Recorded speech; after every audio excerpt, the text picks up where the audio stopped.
Good evening, everyone. I'm Airman First Class Vito Can. I have been a cyber intelligence analyst for the United States Air Force for just about the last 2 years now. Today, I'm here to tell you about AI's advancements over the last couple of decades, especially regarding the amount of data it's able to process and what that looks like for the future of warfighting through its advancements and its involvement over the next couple of years. For almost the last 40 years, AI has had a seat at the discussion table. During its infancy, it was seen as a waste of resources. It was not technologically feasible to run, and had a very small, almost negligent margin for investment payoff rates, meaning it just wasn't fiscally responsible to both build an AI and keep it running, and especially not opening it to the public.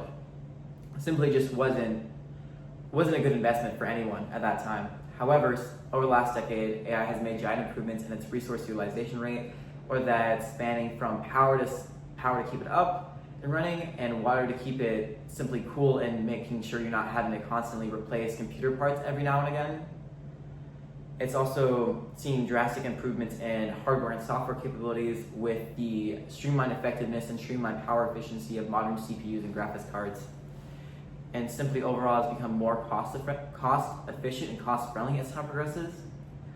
One major advancement that AI saw back in 2016 was a company called Hanson Robotics. It was able to make a realistic human robotic citizen that was able to realistically mimic a human speech pattern, their emotions, and their ability to communicate. And this is especially dangerous when you keep in mind how technology can be aimed at non-technologically savvy generations, such as an elderly population. Being able to mimic a loved one's voice, and just simply the danger of that, and being able to convince them to send money to God knows where. Because AI knows more about the world than any one human ever could, especially when you're considering AI has a near unfiltered access to the raw internet, which is something most humans at a starting point don't have. Because of that alone, it knows more about the world than any one human ever feasibly could, especially when you're considering that the guiding software for an AI, otherwise known as a GPT, is directed by billions of data points as references, and only gets more complex with each new question and each new generation as time goes on. And according to an article published by Forbes 2 years ago, back when ChatGPT Generation 3 was the lead AI software, it was trained off of 150 plus billion data points, and each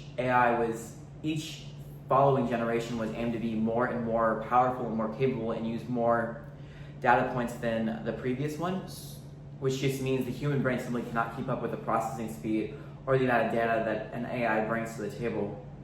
It's also an irrefutable truth that AI will change the way wars are fought forever. We've already seen trends of people asking ChatGPT about how to make thermite, and people trying to make trends on how to simply circumvent the soft limits imposed by a GPT's governing body, which doesn't bode well for the safety of the average citizen having streamlined access to this information regarding the production of quick-spreading chemical agents and the range of access and the range of people that have access to this software. This poses a high threat to just the average citizen, much less on a war-wide scale. Because if I'm able to look up how to make a dangerous compound and employ it against a population that's at risk for something, simply imagine what the United States government could do.